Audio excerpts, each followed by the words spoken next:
Voilà, rebonjour à tous. Nous nous retrouvons pour cette dernière partie de la problématique du réel en peinture. Dans cette quatrième partie, nous allons envisager un dernier aspect du réalisme, c'est en particulier la vision de l'homme. Alors, Jacques-Louis David, en tant que lauréat du prix de Rome, passe 4 ans en Italie. C'est un jeune homme d'une vingtaine d'années qui dessine beaucoup, qui ne souffre pas encore de la tumeur qui lui déformera la joue. Et il fait beaucoup de croquis de tout ce qu'il voit, il fait des croquis des architectures qu'il rencontre. Il se rend aussi, notamment, à Herculanum et à Pompéi, dont les fouilles viennent de débuter. Et ces fouilles conduisent vraiment à un regain d'intérêt pour l'architecture antique et une nouvelle conception finalement, une nouvelle considération pour tout l'art antique en général. Alors ce voyage est pour lui, je cite, une opération de la cataracte. Il se dit avant, aveugle, et c'est ce voyage qui va vraiment lancer sa vision de la peinture. Alors, Jacques-Louis David, vous le savez, c'est le grand peintre du Serment des Horaces, et ce tableau fera de lui d'ailleurs le chef de file du néoclassicisme, ce nouveau mouvement qu'est le néoclassicisme. Et ici, on retrouve précisément un sujet mythologique, Andromaque, pleurant Hector, ou la douleur d'Andromaque. Le tableau a plusieurs noms et le titre a souvent changé. C'est une huile sur toile assez grande, elle fait quand même 2,75 m de haut, je pense. Alors, à travers un grand souci du détail, je dirais que David recherche l'essentiel de son sujet mythologique ici. On retrouve bien sûr ce retour aux sources qu'il souhaitait, retour aux sources de l'Antiquité, avec ce fond sombre, mais dans lequel on remarque une multitude d'évocations de la Grèce antique.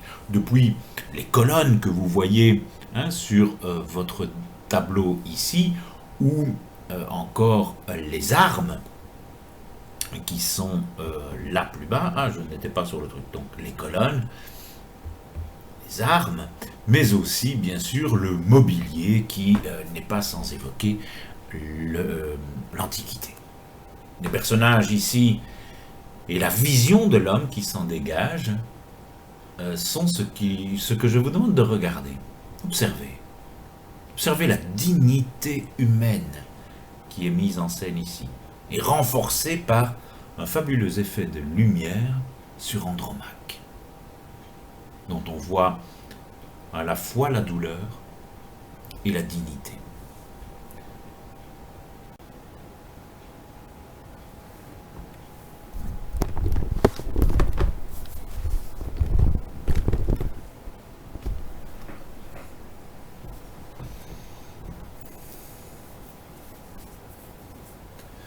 Observez particulièrement la vision de l'homme qui se dégage de ce tableau. Cette vision de dignité, eh bien, elle précède évidemment la vision que le réalisme en donnera. Ici, les effets de lumière tout à fait particuliers sur Andromaque rendent sa douleur encore plus digne. Regardez la sobriété de cette peine qui est une des dernières dans l'Odyssée, dans l'Iliade, d'Homère. C'est une des dernières scènes qui est décrite, avec cette douleur d'Andromaque, et un passage que je vous traduis de mémoire presque. « Ô mon mari, comme tu es mort jeune, tu me laisses veuve dans ce palais, et je ne pense pas qu'il parvienne à la puberté ce fils que nous avons engendré tous deux.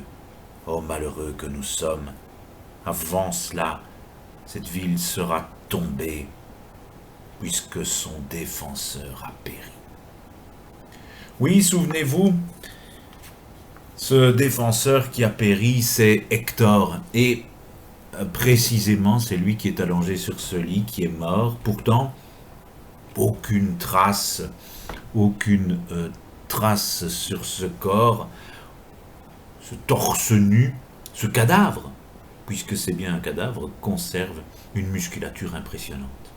Aucune blessure. Or, pour rappel, la mort d'Hector, elle est définie dans l'Iliade de manière précise. Pour venger son petit ami Patrocle, Achille furieux provoque Hector en duel, et le duel est très bref, mais intense. Achille transperce la gorge de son rival avec sa lance, et le tue ensuite avec son épée. Mais il ne s'arrête pas là. Il attache ses chevilles à son char et il transporte ce corps, il tire ce corps 7 fois autour de la ville de Troie. 3 fois 7, 21. Devant sa femme éplorée, devant son propre père. Ça, c'est le cadavre d'un homme qui a été roulé sur la terre aussi longtemps, comme on le voit. Non, rien de tout ça. Pourquoi? Parce qu'évidemment, il reste digne, fort, et son épée à ses côtés symbolise la bravoure. Son casque reste étincelant. Regardez comme on voit l'éclat de lumière sur ce tableau. Et ce casque reste aussi brillant parce que la renommée survit à Hector en rappelant, comme l'indique, mais c'est finalement cette couronne de laurier sur sa tête défunte, tournée noblement vers le ciel. Cette mise en scène théâtrale montre toutes les qualités attendues d'un être humain. C'est une édification morale que nous avons ici, qui est très loin de l'image que donnera le réalisme. Ici, le néoclassicisme dit, à la manière un peu classique du XVIIe siècle, voilà, spectateur, ce qu'on attend de toi. Or, le XIXe propose une deuxième vision de l'homme à travers le romantisme. Cette fois-ci, c'est l'homme sensible, rêveur, le promeneur solitaire qui s'oppose au véritable et sévère athlète néoclassique. Ce tableau, vous le connaissez, Caspar David Friedrich, représentant du romantisme, essentiellement d'ailleurs, il est connu par rapport à ce tableau de 1818, très célèbre, voyage devant la mer de nuages, devant un mur de nuages, ou le voyageur contemplant une mer de nuages, etc., etc. Le titre à nouveau est souvent modifié. Ici, vous avez bien sûr une vision idéalisée, à la fois de l'homme, mais de la nature. Toute la vision qui se dégage de ce tableau est idéalisée. C'est en parcourant d'ailleurs l'Allemagne du Nord, la Suisse aussi, que Friedrich voyait ces étendues et ces paysages qui l'ont tellement inspiré, mais pour lui le paysage est symbolique, voire divin comme on le sait. C'est en tout cas une sorte de synthèse par l'image de toutes les caractéristiques romantiques sur ce tableau. Perché comme cela sur une hauteur dominant ses contemporains, un promeneur solitaire plonge comme ça son regard rêveur et son âme dans le spectacle grandiose et infini d'un paysage naturel et sauvage, quasi surnaturel. On est vraiment dans le romantisme, et ce paysage d'ailleurs reflète bien son état d'esprit, comme on le sait, le romantisme, la nature et l'état d'esprit du poète ou du peintre sont étroitement liés, sont complices. Nature et individu, finalement, se se mélangent, se mêlent dans un seul élan de liberté. On est dans du romantisme plein qui va avoir beaucoup de succès, mais à nouveau, c'est une vision de l'homme qui précède le réalisme qui en donnera une toute autre. Ce tableau a beaucoup de succès, disais-je.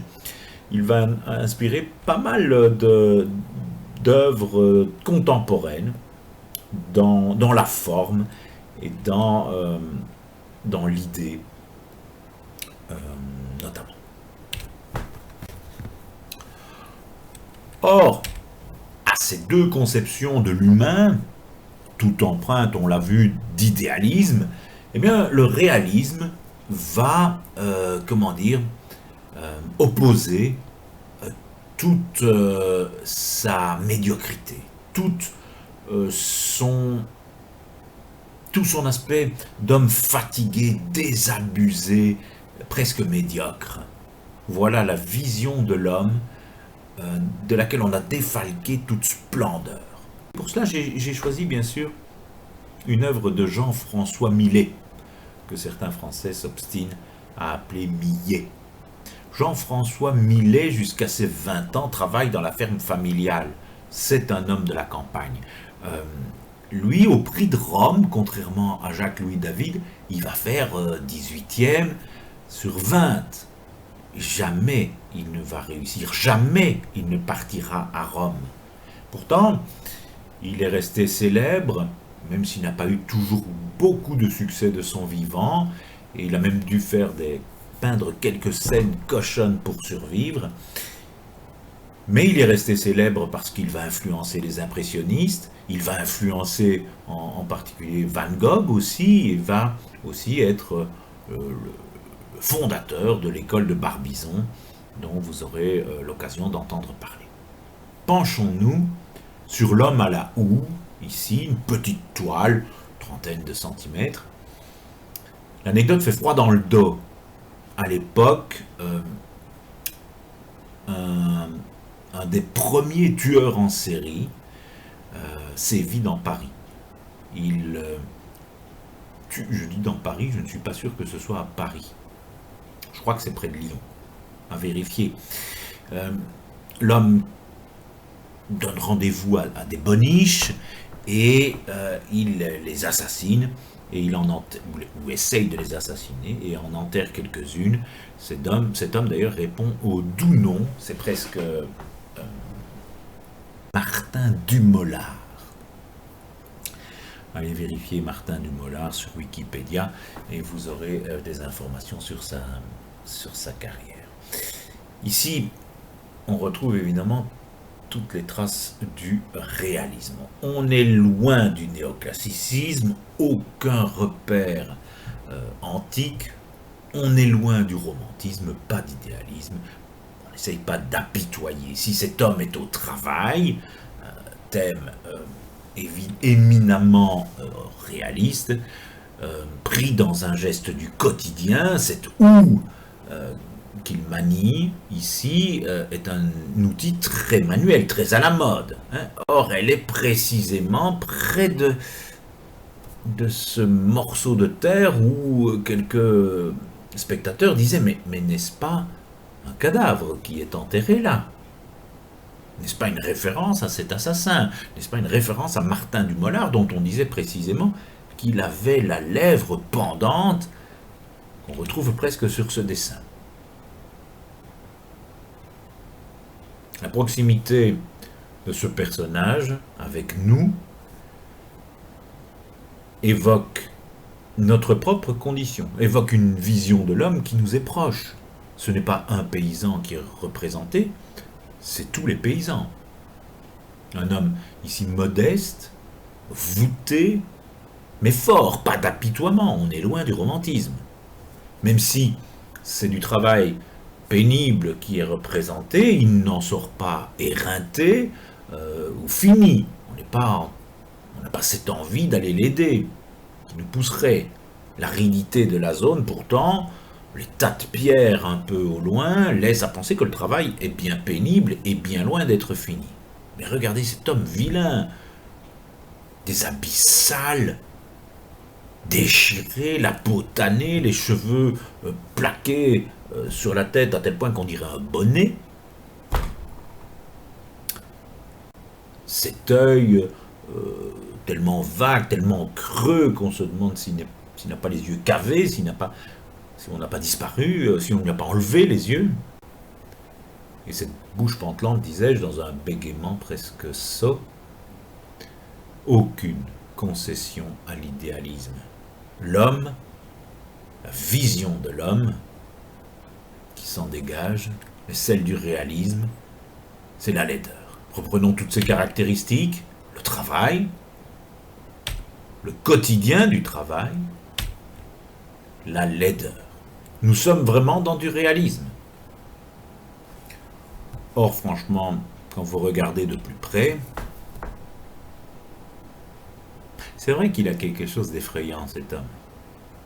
Passons maintenant à une autre vision tout aussi peu sympathique de l'homme, très réaliste, dans cette œuvre, dans un café, ou plus connu sous le nom de l'Absinthe de Degas.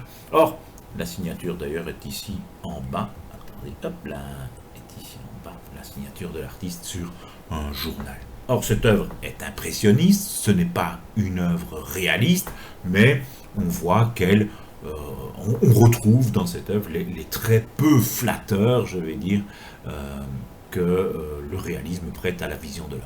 C'est la même vision qui se dégage de cette œuvre, avec des tons grisâtres qui sont employés, avec bien sûr un sentiment de malaise quand on voit cette pauvre fille et son verre d'absinthe qui est posé en face d'elle et qu'elle n'arrive pas à regarder avec ce visage et ce regard vide typique du réalisme.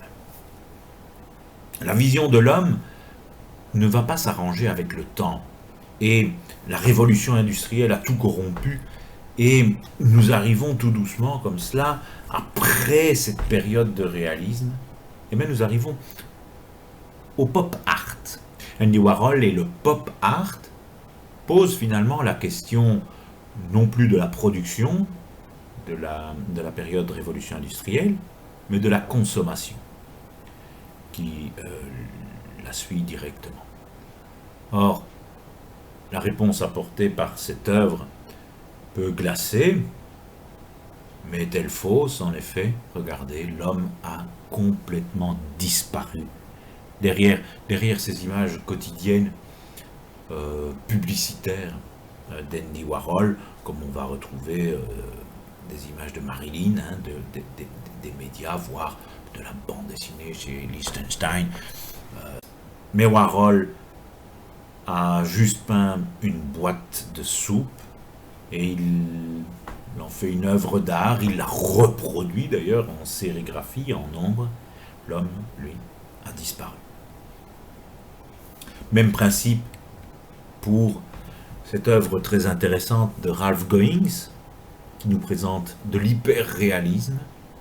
Certes, là, nous voyons un homme, une femme en l'occurrence. Oui, je vous arrête tout de suite. Ce n'est pas une photo, c'est une peinture. C'est bien une peinture. Ralph Goings, contre l'expressionnisme abstrait à la Pollock par exemple, Ralph Goings projetait sur une toile une photo et méthodiquement, mécaniquement, très lentement, scrupuleusement, il peignait cette photo. Pourtant, à chaque fois, cet ancien prof d'art s'intéresse, on le voit, à la société américaine dans tout ce qu'elle a de pire. Il n'y a aucune communication qui est possible dans cette photo, cette photographie du réel. Peinture, je rappelle, mais j'utilise ici une métaphore. Alors bien sûr, voilà d'autres peintures qu'il avait produites. L'homme, un peu comme le pop art, l'homme a disparu. L'homme n'est pas sur cette photo. L'homme n'est pas sur ces images. Mais même quand l'humain est présent, il se dégage plutôt de ses œuvres une extraordinaire mélancolie, un silence angoissant. D'autant plus finalement qu'on a une certaine dépersonnalisation, que le peintre vise cette dépersonnalisation absolue, l'immobilité totale. C'est vrai qu'elle a l'air toute seule, cette pauvre vendeuse, mais non, elle n'est pas seule, je suis là. À bientôt.